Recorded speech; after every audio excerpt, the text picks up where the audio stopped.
So I was supposed to get this assessment from someone because I was always contacting people at McLean when I wanted like new doctor or something. I wanted something to change. Like I was like emailing and calling different admin, risk management officer who I ended up getting in touch with by trying to, I think, contact like the hospital president. But and like yeah, I would contact all the psychiatrist's direct boss. But so she was the only one who's really like understanding of me, diplomatic for me, and advocated for me. But so this guy told me he'd do an assessment, and I thought like, oh, we're gonna interview, but ended up being kind of like paper assessments, and I was like, well, I thought we were gonna do an in-person assessment, and they're like, oh, well, this is before that. So this ended up being really annoying because not only did they make up their minds before the actual like in-person thing, it was like Dr. David Rosemarin, and Dr. something Arias, which they tried to say, oh, it was a thoughtful assessment. Oh, bullshit. It was not thoughtful assessment. They didn't even go off of the assessment itself, and they made assumptions for me that they didn't follow up on.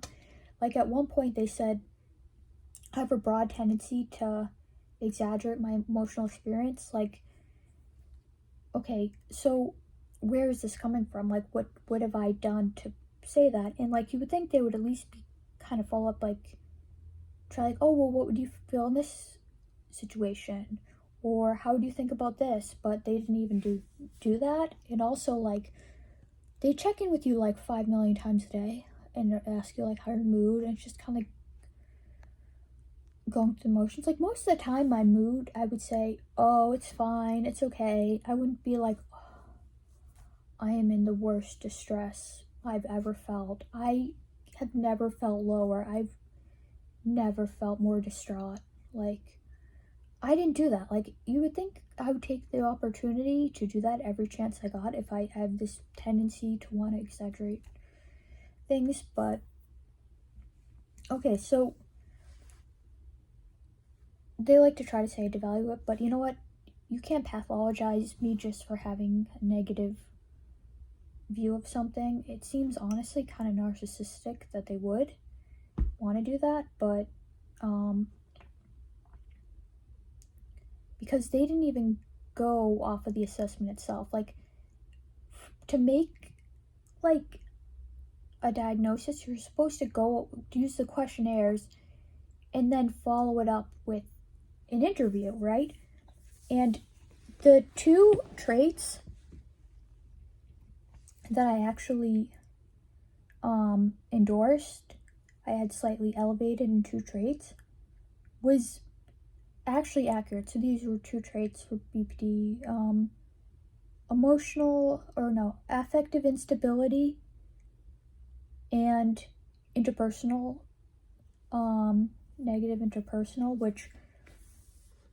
and then they wrote what it meant, like, this individual is likely to perceive high stress, which, yeah, again, anxiety is like something I consistently came up with, right? Like, I scored low in a lot of areas when they would give me tests, so I didn't have this automatically just say the most thing to sound the most distressed. So I would, and is likely to like perceive threats, and is likely to experience fatigue as a result of experience high stress and stuff, and can come off as like hostile. So yeah, this part is actually pretty accurate, and then they just filled it up with a bunch of nonsense and hearsay about other traits that, like, so they just wanted to believe what they wanted to believe.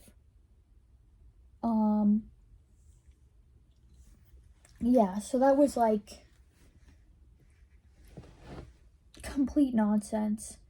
And I was doing it because I did want another psychiatrist. Like, even the president of the hospital came to our unit, and I wasn't like angry or anything, but I was like, of course I'm intense. Like, I tried to contact this guy so many times, and every time he never got back to me. So I was like, I want to talk to you. And he was just like, okay. And he kind of just stood there like a deer in a headlight. But that's the thing. It's like, at one point, yeah, so like literally, like, they were lazy. Like, they phoned it in. They thought they had the answer already, so they just didn't go through the proper protocol. Again, and they were just going through the motion of giving the assessment because they didn't even go off of it. Like, the parts that I did answer it, like, accurately, okay? Like, the traits that they said I endorsed, I actually do have. Like, I was being, like, trying to answer honestly, and because the traits that they said, yeah, that is pretty accurate. Like, but like, they saw stuff about all kind of other stuff they had in. Like, they say one time self-loathing, and like, I don't have like identity issues. Like, I had to develop, like, which I don't, not who's to say what would happen if things were different, but yeah, so before middle school, really, in my whole life, a lot of times I would be like put up on a pedestal, and then like one day just kind of seemed random, and then like completely degraded. It would just be like, just like, kind of whatever. So at a young age, I kind of started to really try to like, kind of like, as a reaction or whatever to that, I was just like really look inward and think like, what do I like about myself? What don't I like about myself? Should I change some things? Can I change some things? Or like, should I accept it? Or like, even if people don't like it, should I accept it and like, whatever? Or should I kind of act like one way and kind of, but like, how much of it can I act in this way? Like, just different things, which is hard to do anyways when you're younger, because like, people don't want you to do that. And the mental health field also doesn't like when you do that. They don't like it when you have a strong sense of self. They don't like it when you try to like be assertive and stuff. They say they do, but nonsense. No, they don't. But so because of that, so I don't have like really kind of like identity things. I like whatever, like so I like have things. Sometimes I feel positively about some things I do, negatively about some things I do, but I always like have like a solid, like, it always comes back to like, yeah, I feel okay about enough about myself. And yeah, different good days, bad days, whatever, but it's just, yeah, like, I never have self-loathing. Like, and yeah, one of the things it said is I don't have a lot of close relationships from that. That's more from the wanting to unalive, which again, it isn't self-loathing. It's like definitely like a fear of being harmed. And also too, like, I don't want to interact with people because I feel guilty about the effect it will have on them. So it's not, I don't feel shame about it, but I do feel guilt about interacting with people, and then thinking about eventually how, like, if they're like very attached to me, then they'll miss me more, but like different things. But I don't feel ashamed of it. I feel like even if people disagree, I feel like it's like something I should be able to have. Like, I should be able to have that bodily autonomy. I should be able to make that decision. I should be able to look at the risks and like everywhere and the dangers everywhere and decide that for myself. I don't feel badly about it. I mean, I feel badly about sometimes I feel badly about different things, but I don't personally feel badly about myself for wanting that. I feel confident in it and everything. But yeah, I don't have like that, feel the need to have like a fake false sense of confidence. And that's part of what the thing with the drinking was, because like, sometimes when I put on a pedestal, just that fake feeling, and definitely like probably if I didn't have that inward thing, I don't know if I would necessarily develop BPD, maybe probably like NPD and whatever, be addicted to narcissistic supply. But yeah, I definitely didn't when I was drinking. It's just like fine, like you can have fun and drink. I'm not necessarily thinking, oh, that's fake. But if you're drinking just like all the time and no one notices, and that's like the only kind of positive interaction, to me that felt very fake.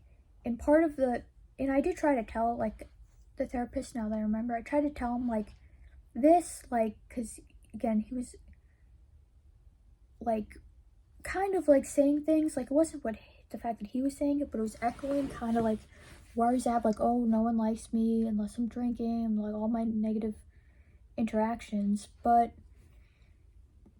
so yeah, he didn't even believe me, which again was kind of like put me off. But also like he was like, then he was blaming me. He's like, oh, well, not everyone can just drink and have fun. Some people actually have a serious alcohol problem, which I kind of had a temporary problem, but I was kind of trying to tell him like, well, it's different than that. And like whenever I don't drink, like you always say like you're playing the victim, and you, oh, that's not true. And he was like, oh, Kayla, multiple people had to leave because of you, which I was told that was unfair to say. But yeah, it's just, so I felt like all of our like pretty much all of our like interactions were either like not very positive or fake.